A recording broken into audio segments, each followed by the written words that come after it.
In our lesson, A Heart of God, I wanted to tell this story from Psalm 51. And we could have said it's the apple of my eye. How is that possible? I got an interesting message, and I'm sure it popped up on the grid in Claudia's world, and she said, I better send this to Tom. And it was about the Kobayashi Maru, this Star Trek reference to the no-win scenario. And so, of course, I have to, there's a running thing between Claudia and I'm never going to get the last word in, but so I sent back, Jack, you'll appreciate this. I said, I like to think there always are possibilities, because that was Spock's refrain. We get in these situations where you think there's no way out. It's the no-win scenario. And ultimately, it was the song we just sang. I'm on my way to that fair land where the soul never dies. And it's the hope we mentioned last week that one of the holds that Satan has on us is this fear of death. But we're freed from that. Because Jesus lives, and this is the season of the resurrection, right? Because he lives, I can face tomorrow. But in this context, Alan read Psalm 61, and I wanted to point out there's this change in attitude of David. So we're following the kings. We're just getting into the kings because David's only the second king after Saul. So Saul was the chosen one of the people. He was head and shoulders above the rest.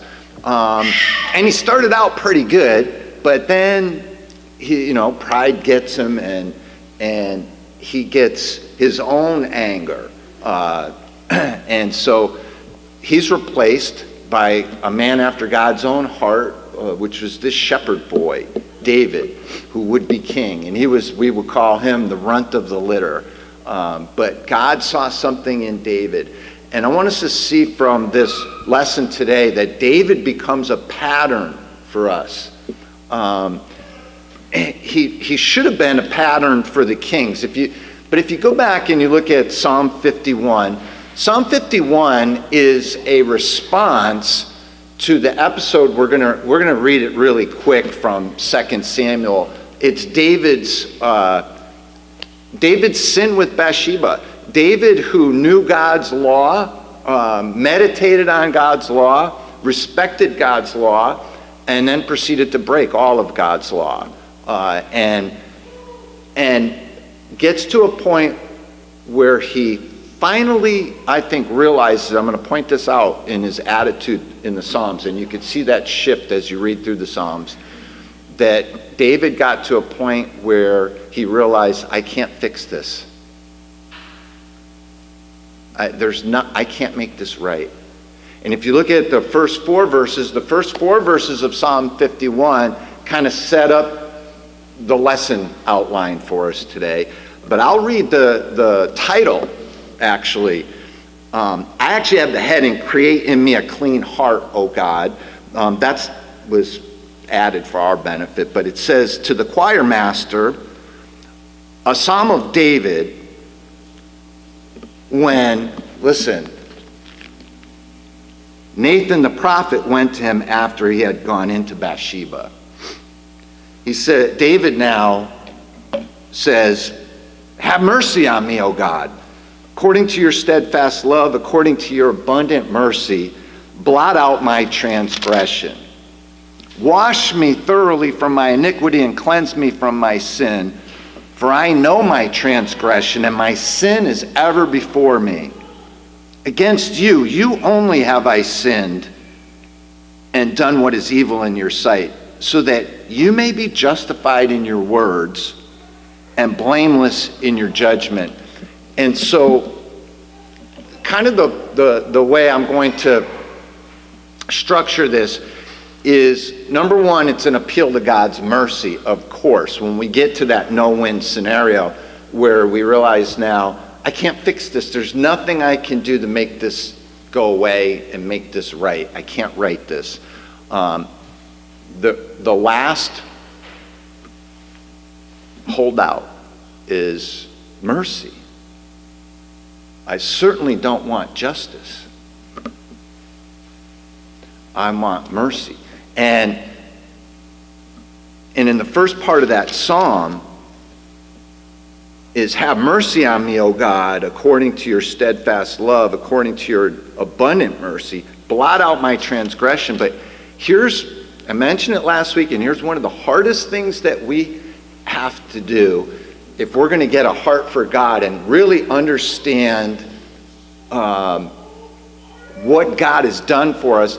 And we get this idea from the struggles evidently through the apostles writing in these letters, especially Romans, Janice, as we're looking through that.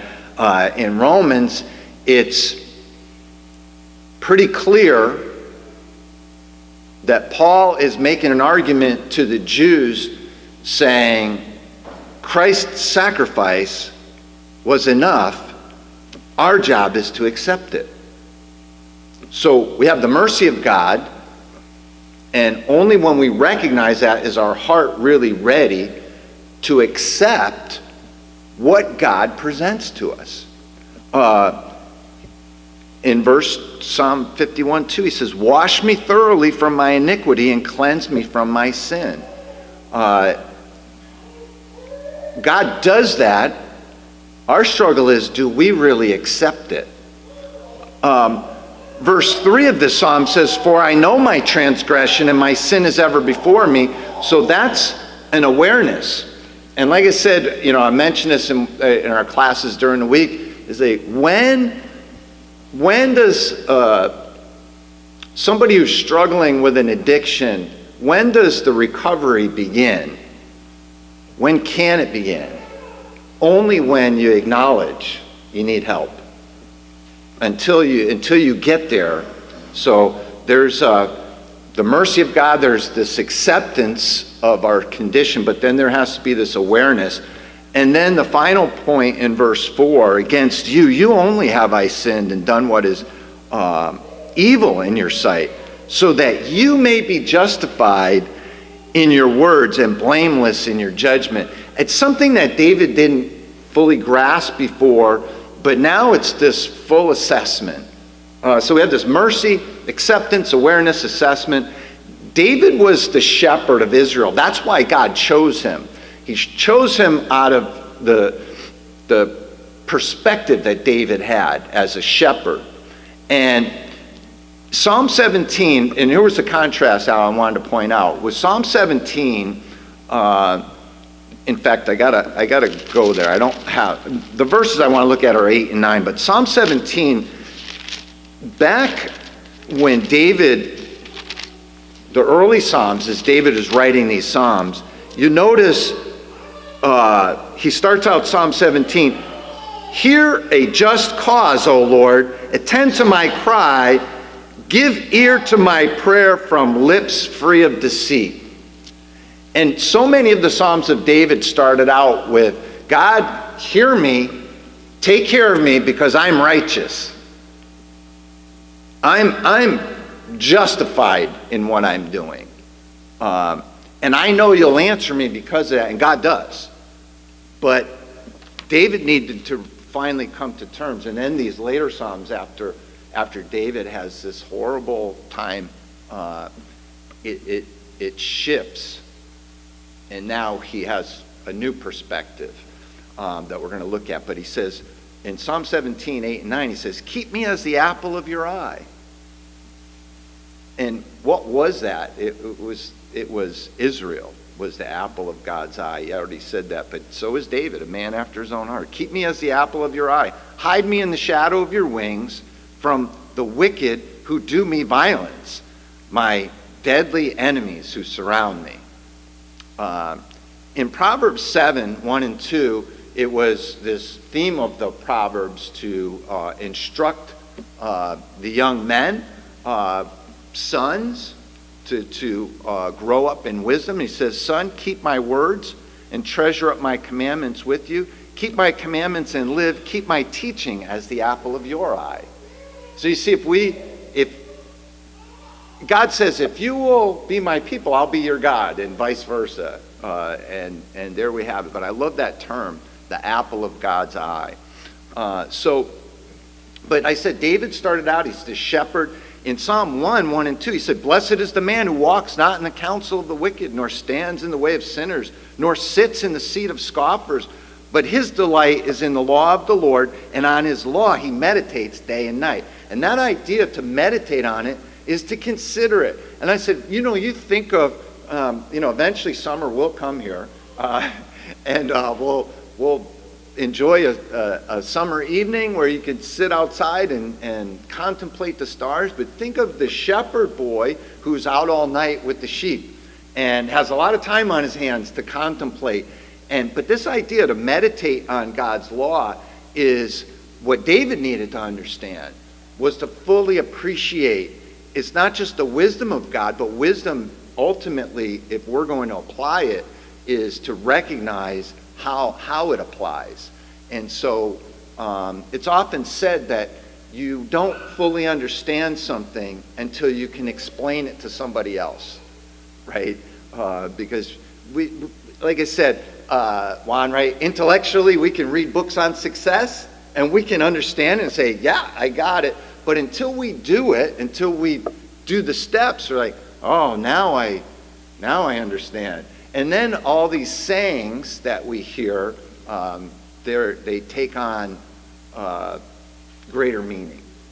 Early to bed, early to rise. Makes man healthy, wealthy, and wise. Why is that? So let's look at the story. Let's see it comes from 2 Samuel, where we left off, 2 Samuel, and it's chapters 11 and 12. And I'm just going to kind of go through this story quickly. It's one we're familiar with, but just kind of put this back in context. What was going on here? If you're not familiar with the story of David and Bathsheba. So where we left off is David is subduing all his enemies. There's this really troublesome group, the Ammonites.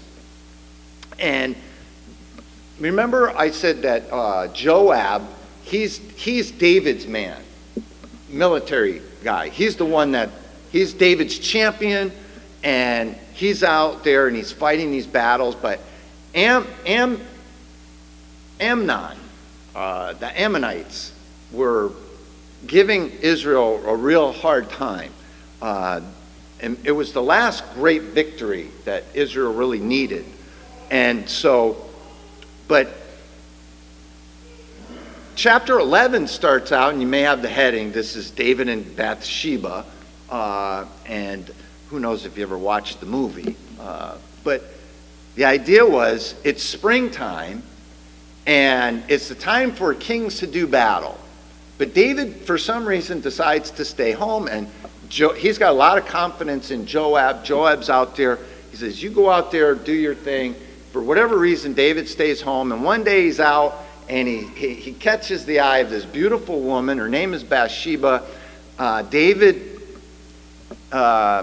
we don't get the backstory to this, but basically he inquires about her. He knows who this woman is. He knows it's Uriah, one of his soldiers who's out at battle. It's his wife, Bathsheba. But he sends for her anyway, and she comes. And then when she goes back home, eventually she sends word to David and says, I'm pregnant. Oh, oops. So David now starts this scheming. You know, I've heard this preached before. David wasn't out doing his job. You know, he should have been out in the battle, but why was he there? I'm not going to get into all of that. The fact is, we have the story. Here it is. David, he gets himself in a bad situation, and it just goes, we would say it goes from bad to worse. So Uriah, her husband, returns, And David decides, well, I'm going to have him over to the king's palace, and I'm going to send him home to his wife. That'll fix everything, because surely he's been in battle. He's going to be anxious to get home and see his wife. But he doesn't. He ends up staying at the king's palace, and David finds out about this the next day, and they said, no, Uriah stayed at your door. And David inquires of him, and he says, why didn't you go home to your wife? And he's like, how could I do that when my brothers are out there fighting, when the ark of the Lord is in booths, and my brothers are out there sleeping in fields? He goes, I can't do this. And imagine the respect he has for the king to say, no, I'm not going to go, I'm going to show respect to the king, and I'm going to stay at his door. And so David tries the second time and gets Uriah drunk. He goes, I'll get him drunk, and then surely you go home, and he doesn't. So David concocts this scheme, and how bad does it get? David sends Uriah with his own death sentence. He writes a letter to Joab, and he gives it to Uriah to deliver to Joab. And basically the letter says, put Uriah where he's going to get killed. Set him up. And of course it happens, and so Joab says he has to send messengers now to David, and he says, listen, when you tell the king, if his anger gets stirred up because of this battle, and he's going to say, why were you guys right at the wall where they could shoot at you? Don't you know that this has happened in the past, and people can even throw rocks on him and kill him? Why would you do such a thing? And you tell the king that also among the dead is Uriah. And so they do that, and David's response is, well, win some, lose some. I like cues though. Oh. And so David, all is well. But then chapter 12. Nathan is sent by God to appear to David, and here's what Nathan does. Nathan appeals to David, to shepherd in David. So obviously David's a man of passion. We've already learned that too. And we had made this contrast before that Saul couldn't control his passion. Remember, he tries to spear David to the wall. Obviously he's not in control of his emotions. David seemed to be a little bit better, but Nathan comes to him and he touches David's soft spot. And he's going to expose David, what David did, as if God didn't know. Nathan's the prophet of God, and he goes into David, but he starts by telling him, listen, you're not going to believe this, but there's this city where these two folks live. One's a rich man, he's got everything, herds and flocks, and there's this poor man that he buys this little ewe lamb. It's all he has. And this lamb is like part of the family. He eats with them, he sleeps with them, he drinks from his own cup. And you know what? The rich man has a traveler that comes to visit him, and the rich man goes and he doesn't want to sacrifice any of his herds or flocks, so he goes and he takes the ewe lamb and he prepares it for his guest meal. And you can imagine David's like outraged at this. That man deserves to die. Not only that, he needs to pay fourfold. David, from the shepherd boy, right? It got his passion going. And you guys are familiar with this story. This is where we get this saying. And Nathan basically says, you're the man. You are the man, David. And David all of a sudden is confronted that all is not well. And not only does Nathan know it, but everybody knows it. And God pronounces judgment on David. And part of that judgment, not only is that child that's born to Bathsheba going to die, but he said, what you thought you did in secret, he says, your family, your wives are going to do this in the sun. They're going to do this out in the open. They're going to betray you as you betrayed. But But in that pronouncement, when Nathan tells David this, in verse 13 of chapter 12, David said, I had sinned against the Lord. And Nathan said to David, the Lord also has put away your sin, and you shall not die. And here's why I say it was always a setup. God chose David, I believe, for this reason. Because not all of us have this heart when we're confronted with that no-win scenario. This is why I said the mercy of God is something we need to accept. That's one of the hardest things. I say one of the things you'll find, and you'll see this in David, the greatest preachers, the most passionate preachers you'll find have the most colorful backgrounds. Because they know from where they speak. They're so indebted to the reality. We've been saying over and over again in our study of Romans, right? If you get Romans, God gets you.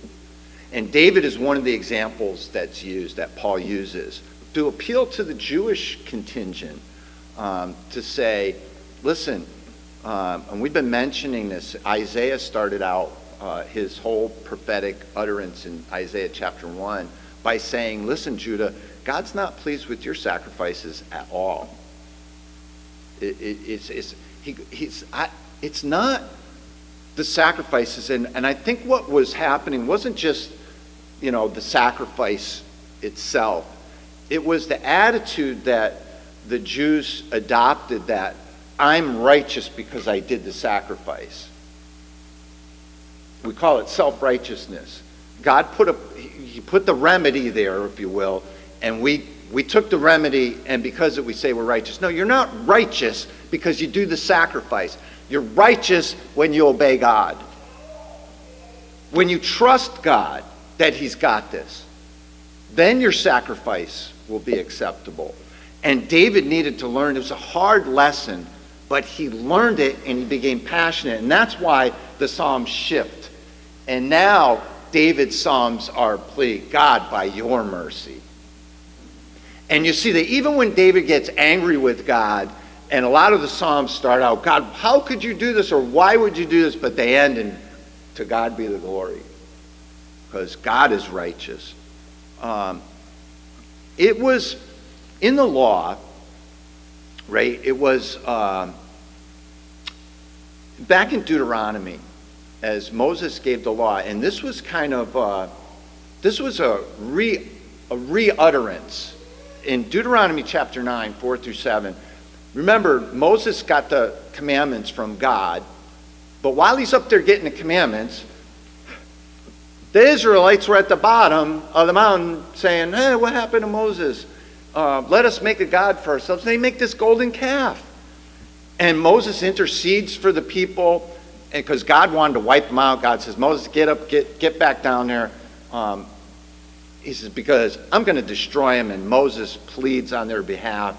And I always say, Tom's paraphrase, not the Bible's, but in my paraphrase of it, when Moses comes down the mountain and actually sees what God said was going on, he takes the tablets of God and smashes them. He's so outraged. And so this was, Moses went back, got new tablets, and he said this, and this is a timeless saying, Deuteronomy 9, 4 through 7. He says, do not say in your heart, after the Lord your God has thrust them out before you, it is because of my righteousness that the Lord has brought me to this, possess this land.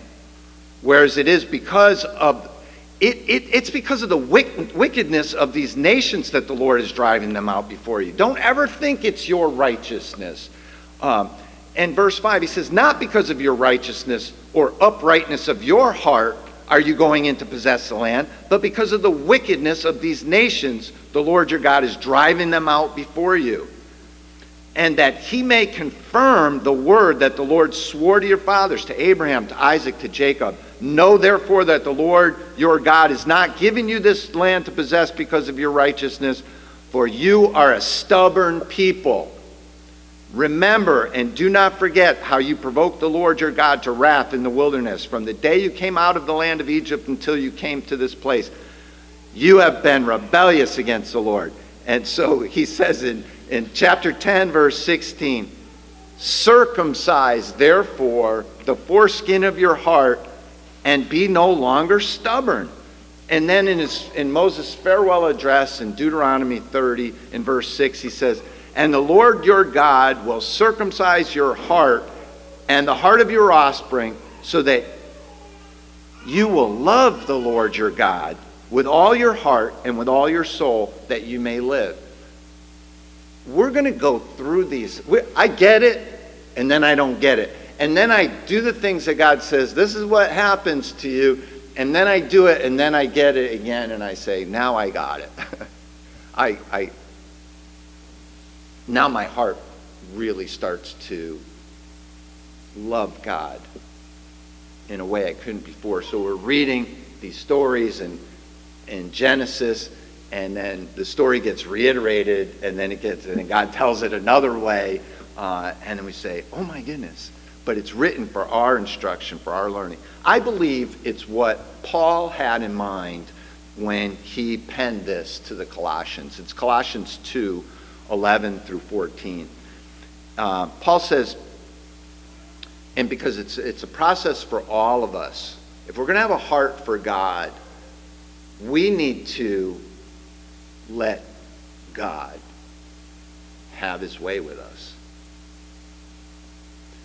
Paul says, Colossians 2:11, in him also you were circumcised with a circumcision made without hands, by putting off the body of flesh by the circumcision of Christ, having been buried with him in baptism, in which you were also raised with him through faith in the powerful working of God who raised him from the dead, and you, who were dead in your trespasses and in the uncircumcision of your flesh, God made alive together with him, having forgiven us all our trespasses by canceling the record of debt that stood against us with its legal demands. This he set aside, nailing it to the cross. So there's this process where we understand the mercy of God, accept the free gift that he gives us of his mercy and grace. And then if we don't keep that awareness, we're liable to miss the point,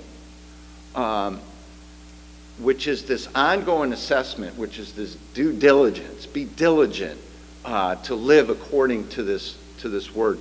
And David is a good example now that it wasn't all those sacrifices. And by the way, in Psalm 51, I would break it into this. I'll read it, but here the first part of it would be the mercy, is Psalm 1 through 5. And then when we get to verse 6 through 9, it's going to be the awareness. 10 through 12 is is the acceptance, and then 10 through 12 is awareness, 13 through 17 is the assessment. But listen to the psalm now in light of this. Have mercy on me, O God, according to your steadfast love, according to your abundant mercy. Blot out my transgression, wash me thoroughly from my iniquity, and cleanse me from my sin. For I know my transgression, and my sin is ever before you. Against you only have I sinned and done what is evil in your sight, so that you may be justified in your words and blameless in your judgment. Behold, I was brought forth in iniquity, and in sin did my mother conceive me. That's appealing to the mercy of God. And now it's this acceptance, 6 through 9. Behold, you delight in truth in the inward being, and you teach me wisdom in the secret heart. Purge me with hyssop, and I shall be clean. Wash me, and I shall be whiter than snow. Let me hear joy and gladness. Let the bones that you have broken rejoice. Hide your face from my sins and blot out all my iniquities. And then this awareness, 10 through 12. Create in me a clean heart, O God, and renew a right spirit within me. Cast me not away from your presence, and take not your Holy Spirit from me. Restore to me the joy of your salvation, and uphold me with a willing spirit. And now the assessment of 13 and following. Then I will teach transgressors your ways, and sinners will return to you. Deliver me from blood guiltiness, O God of my salvation, and my tongue will sing aloud of your righteousness. O Lord, open my lips, and my mouth will declare your praise. For you will not delight in sacrifice, or I would give it. You will not be pleased with burnt offering. The sacrifices of God are a broken spirit, a broken and contrite heart. O God, you will not despise. Do good in Zion, and in your good pleasure build up the walls of Jerusalem. Then will you delight in right sacrifices, in burnt offerings, and whole burnt offerings. Then bulls will be offered on your altar. So it wasn't the sacrifices necessarily that were wrong, it was the attitude. And so I'm going to close with this. A very familiar passage, Romans. Again, Paul states this in Romans 12, verses 1 and 2. He says, I appeal to you, therefore, brothers, by the mercies of God, to present your bodies as a living sacrifice, holy and acceptable to God, which is your spiritual worship. Do not be conformed to this world, but be transformed by the renewing of your mind, that by testing you might discern what is the will of God, what is good and acceptable and perfect. This is our charge, and this is when we come together and we gather around this table and we have fellowship. We have fellowship because we're acknowledging that we have been free from the slavery of sin, but free now to share that freedom with others, to shine this light of truth that we have. And so we have this invitation song selected. So if you have a need, come up while we sing.